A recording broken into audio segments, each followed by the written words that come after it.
At no point, when the court finally acknowledged that there was an ex parte meeting that occurred on Monday, June 10th, at no point did the court or the state at that point acknowledge, oh, by the way, there was another ex parte meeting that occurred on June 7th. We sat there after finding out about one ex parte meeting and having to drag the truth out. We sat there and the state. Now, and I know some of y'all think I'm like anti-Young Thug. I'm definitely not. You know, I'm just trying to also be realistic for y'all. I think this is a very good point. So here's the thing: you can't undo something that's already happened, and a lot of times in these court cases, it matters about what is heard or seen in open court. Now, that usually means that when the trial is happening and it's on official record and the jury's in the room. Now, here's the thing. This is why these ex parte meetings matter. Well, let's say YSL Woody was going to say either A, B, C, or D, or maybe not say nothing at all, or potentially was down to just get arrested. If y'all coerce him to not do what he was going to do, and y'all almost like forced him or threatened him in this ex parte meeting, then he gets on the stand and says EFGH. Well, you can't reverse it in the juror's mind. They didn't see ABCD as he allegedly wanted to do or say. They saw EFGH. So how could it be fair? Y'all basically made this nigga say some shit that the jury seen, and the jury that y'all keep, even though, you know, this is like a wishful thinking. They'd be like, when you go home, don't look at the case, don't Google nothing, blah, blah, blah. Jurors probably do, but still, you can't erase something from a juror's memory. Shit don't work like that. So they do have a good point about this like mistrial shit. Like, bruh, the whole thing is about YSL Woody's testimony. It's like, dog, like, if he told y'all privately, publicly, his attorney saying that he wasn't going to testify, or he told y'all that, oh no, I'm the one who did the killings. If y'all threaten him that he doesn't do what he was going to do, but he does what y'all want him to do to not get in trouble, and now we realize that meeting should have never happened, but the jury heard what he said, and what he said is in y'all favor, and it hurts the defense. I don't know if that's fair. I'm gonna keep it up there. And their co-conspirator, the trial court, were silent about the first ex parte meeting that happened on June 7th. What happened in that meeting on June 7th? The state went in and disparaged defense counsel. The state, with no one else there, trashed a fellow member of the bar, Mr. Melnick, trashed another fellow member of the bar, Caleb Bumpus, presumed the guilt of all these individuals, including my client, Shannon Stillwell, and all but accused myself and Mr. Steele of being co-conspirators in this YSL enterprise. And the judge agreed. And the judge... Okay. So now we're getting to the meat and potatoes of this. Essentially what this whole thing is. And I actually do believe this, right? I think the judge is frustrated that he has the longest case ever in Fulton County history. I think the prosecutors feel like, hey, listen, the RICO Act was supposed to get the guys who push the buttons but never pull the trigger. And yeah, this is meant to get Young Thug, right? That's why RICO has always been great to use for prosecutors, but really is used really well federally. This is state. State's a little sloppy. Now, here's the thing. The prosecutors are frustrated. They feel like Young Thug, because he got money, has somehow subverted his funds, paid for everybody's lawyer, so everybody's lawyer rocks to the beat of his tune. But even the witnesses who they thought was going to snitch, Young Thug basically is infiltrating, or Young Thug basically have them saying everything that he needs them to say to get off. So they're frustrated. The judge is frustrated too. The judge is like, fuck. So they're having this ex parte, which means, missing someone, which is the defense. They're having this meeting to say, bro, I think all of them are in on this shit. Yo, how come our witness we talked to for months never said none of this? He was cool. Now we get in court, he's switching up. How come every time when Brian Steele says something, 4 other attorneys co-sign it? They're not even looking out for the best interest of their guy. It feels like they're just ganging up on us. Young Thug is using his bread to basically jump us in court. And the judge he's supposed to be impartial, but he's watching the shenanigans. He's like, I won't lie, you're right.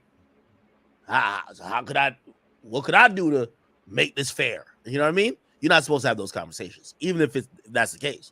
Well, what they're supposed to do is to find the evidence of Young Thug doing witness tampering, not to fuck with, not to make up these theories that are unsubstantiated. If you think Young Thug got YSL Woody and all these other attorneys, whatever, like moving around like a puppet, find the evidence. Execute warrants that you can see. Obviously, here's the thing too: it's hard to do because there's attorney-client. That shit crazy though, bro. It's kind of like with Tory and Kelsey. They asked Kelsey, "Yo, Kelsey, who paid for your lawyer?" Kelsey like, "I don't know, I forgot." How you forgot who paid for your lawyer? Man, lawyer fees are expensive as fuck. Trust me, when they send you that bill, you know who damn well wired you the money. Here's the thing: she says she don't remember. She's not lying. It's not like she said, "Oh, I did," and then you could prove she didn't. That's perjury, right? She said I don't know. Now the prosecutor in that Meg case was like, "Nah, Tory's paying for this shit. Tory's setting all this up." Here's the thing: they would never catch Tory on it. Why? Tory would be a dumbass to call on the jail phone to either her lawyer or her himself. You're caught. So you know what probably happens? Whenever Tory talks to his lawyer, that could never be admissible in court. Attorney-client privilege. Now, Tory's lawyer could do the dirty work. Tory's lawyer could be like, you know what? I know this other lawyer. And this other lawyer, me and him, we've worked cases together before. I'm going to bring him on. We'll just say we suggested that she gets this lawyer. Or no, we won't say we did anything, but I'll suggest it to her or, whatever. And you're in the clear. And once it's this lawyer, all attorney-client conversations are privileged. How they going to find out? They can't find out nothing after that. So that's what people kind of think. But, these prosecutors here are thinking the same thing with Young Thug, but you're not going to catch him doing none of that. So they're fucked. They're frustrated. That's it. They're just frustrated. They're like, damn, I know Young Thug is using his money to fuck up our case. He's controlling our witness. He's controlling the other defense attorneys. Fuck. And the judge is seeing it, but the judge can't do nothing. The judge kind of want to help them too. Said in this ex parte meeting, yes, I've observed these things. The judge presumed. By the way, you know why the judge was also mad too? The one that got recused, Glanville? Because it kind of proves that theory and thought. Why would Woody's lawyer snitch on the judge about an ex parte meeting to Young Thug's lawyer if they weren't working together? But here's how it works in court. You can't control what the fuck Woody's lawyer has conversation with, and also you can't force him to basically show if he's ever had conversations with Young Thug's lawyer, even though by the mere definition of them getting that information, and they were the only people that weren't a part of the court staff or the prosecution that got it. Yeah, Woody's lawyers talked to Young Thug's lawyers. That's what happened. They gave the info. So that's why Glanville was so mad. Like, tell me who said it. Tell me who said, because he want to sanction the Bumpus girl, which I think was she was stepping in for Melnick, I believe, in representing Woody. So he wanted to sanction her, but he needs them to say it because technically it could have been a court staff, even though they wouldn't. Like, why would they do it, right? Could be the prosecutor, but why would they do it, right? So that's why the last judge was mad. And yeah, it's all a game going on here. The guilt of all the defendants. The judge presumed the guilt of myself and co-counsel, Mr. Steele.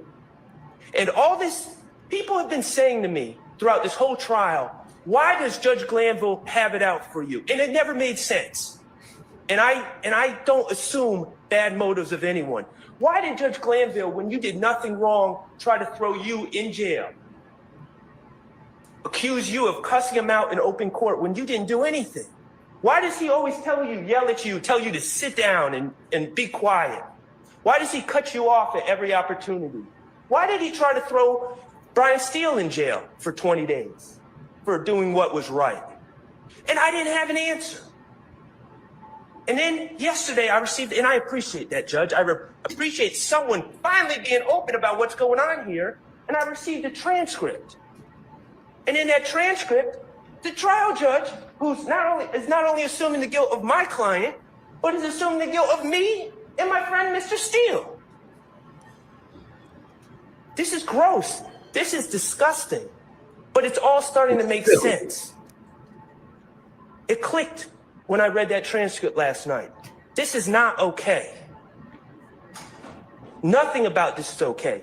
These gentlemen have a right to a fair and impartial judge. And I appreciate the fact that you are going to be a fair and impartial judge. But the reality, Judge, is that they don't have a right to a fair and impartial judge starting on witness 76 of a trial after 9 months or whatever it is. They have the right to a fair and impartial judge from the beginning. And this is absolutely gross and disgusting. And the bottom line is there's a lot more discussions that need to be had about this. But the bottom line is, if you ask me, do we need to revisit the rulings of the judge who sits in chambers secretly and talks to the other side and says, yes, I've been observing this. I've been observing this about what's going on in the trial. The judge that says, not only I'm going to meet with you on Friday and on Monday, but if we need to talk during the weekend, yeah, we can do that. The judge that suggests handing Mr. Copeland a list of questions. All right. Do we need to revisit those rulings? Absolutely, we need to revisit those rulings. We need to revisit everything. This is broken, and it's not okay. Okay. Tonight, It's Atlanta not rapper okay. Young Thug and the other co-defendants in the YSL RICO trial will remain in jail. Judge Paige Whitaker says that the defendants' circumstances haven't changed since their last Listen, denying bond. bond hearing. Now, she ruled on about a half dozen motions today. She denied all of them except for one, for a mistrial, including one that alleged she could not successfully pick up the trial 9 months into testimony. I absolutely intend to familiarize myself with what has gone on in this trial prior to me getting involved in it. I've already begun to. As long as Judge Whitaker denied.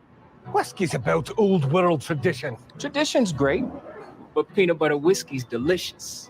Aye, like a smooth wind up your kilt. Is that a summer kilt?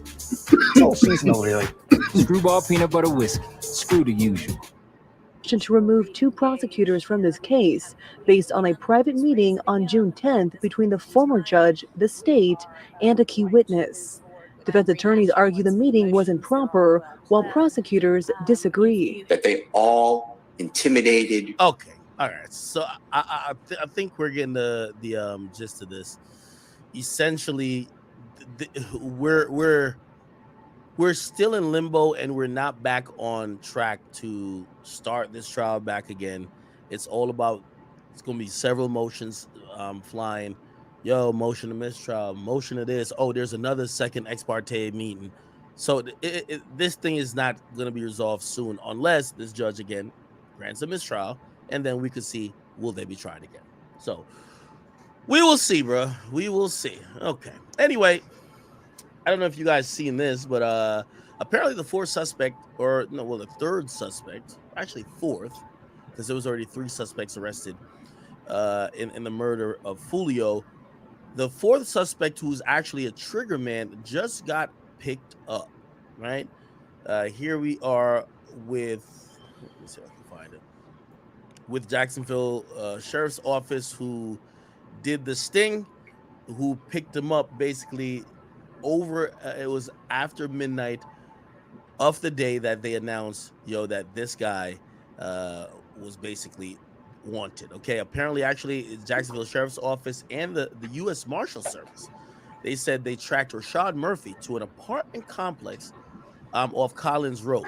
Okay, he was wanted for murder. Which, by the way, look at this right here. Look like they threw gas, or I don't know what they did, but they went through a window here. Now, this was interesting. Apparently, this guy was threatening to kill himself and was making multiple FaceTime calls, basically saying he's not giving himself up. It's kind of so ironic that these guys are willing to take a life.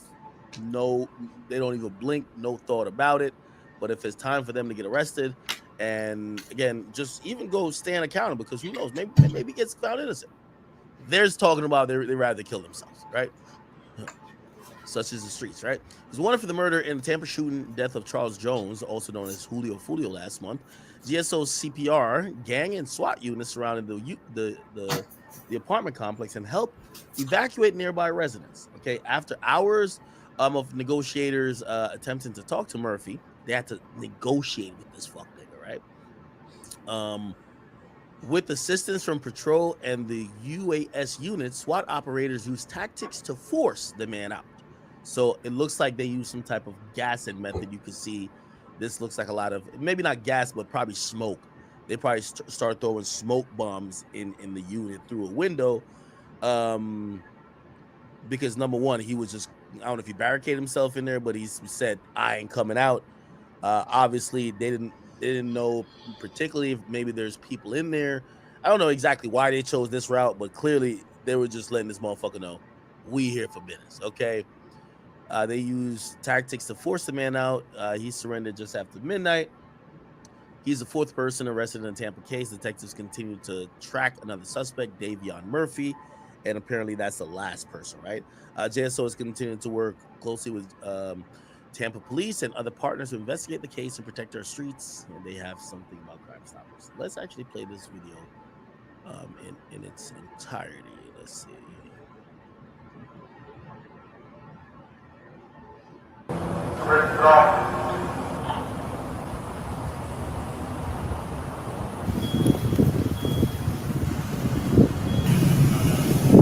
Wow, smoky, huh? And the kids, please, like, tell me I'm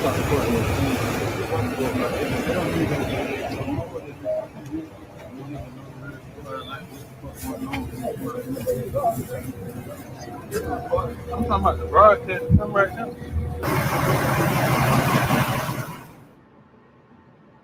Now, I seen somebody in the comments says, man, in them videos, no one could identify that's them. Well, these geniuses had their phones on. They probably were sending text messages to corroborate. They probably made phone calls. Yo, bro, you over here? Yo, big bro, you behind us? You following that nigga? Yeah. So, again, like, wearing a mask means nothing if you're going to have your cell phone pinging you in the area. It pings you coming from Jacksonville.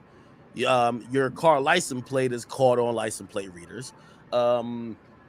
You are setting up via text or through multiple like it's pretty easy. Like, we have technology these days, you know what I mean? Like, a fucking shiesty doesn't absolve you from a murder, right? That's the greatest thing. I think police are probably saying, these fucking dumbasses think that because we went through COVID that we're in a shiesty, they could never get caught. Let's be fucking for real, okay? Let's be real, okay? Let's be fucking for real. Like, the police have so much technological advanced data that they could pinpoint and track you to, right? Like, you know what's even so funny? Like, and I've heard this, I'm not too sure if it's all the way true, but, you know, police aren't going to tell you exactly all this. They said, so one of the things is, if you have your cell phone on, your cell phone's constantly going to ping. It's basically a walking GPS, right? Some people, because they need their cell phones at some point, they'll turn their cell phones off. Here's the fucked up thing about it, though. How some phones work, they'll still communicate with the fucking, especially an iPhone. Like, an iPhone will still communicate with the tower just at a, especially if it still has battery power, just at a lesser frequency, but it'll do so for the GPS Find My iPhone function, right? You ever see what they say like, oh yeah, you know, you can find a iPhone even if it's off?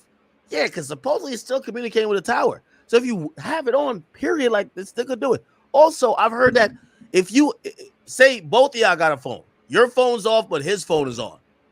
That also, based on some of the I can't remember the name of like some of these signals that your phone is emitting, and like they could tell what phones are near to it, even if it's off. So again, like these are things that people who do crime, brother, getting a $2 shiesty will not make you not get caught for a crime. Like, unfortunately for criminals, good for the society.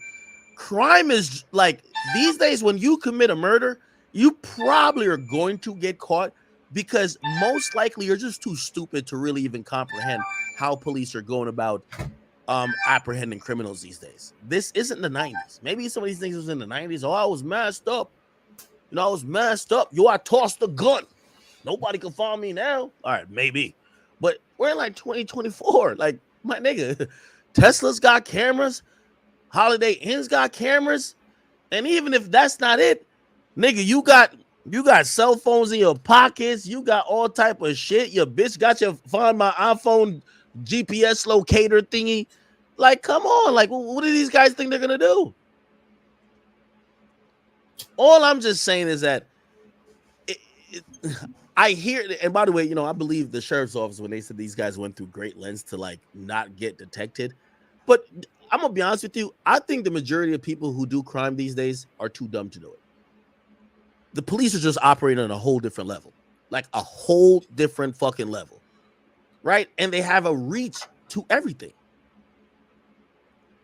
Don't talk in vanish mode.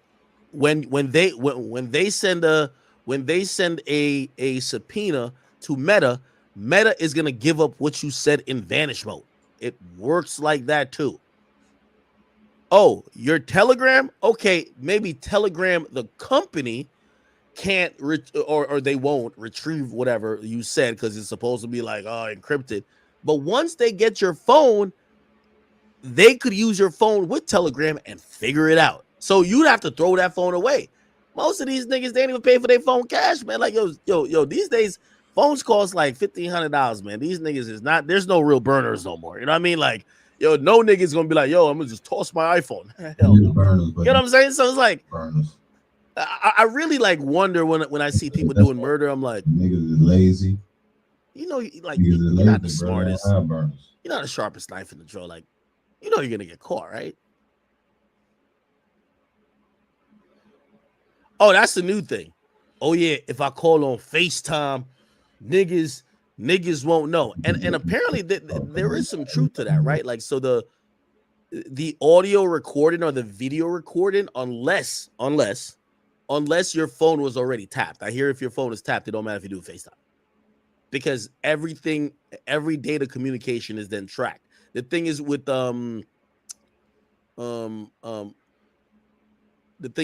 allegedly with regular calls, at times they could be archived. And I don't know if maybe they could do it if there wasn't a warrant in place. Anyway, apparently the FaceTime audio shit is a little bit better, but you still got to realize it's still gonna register as a data conversation between you and whoever, that they're gonna also know, especially if they're investigating person A,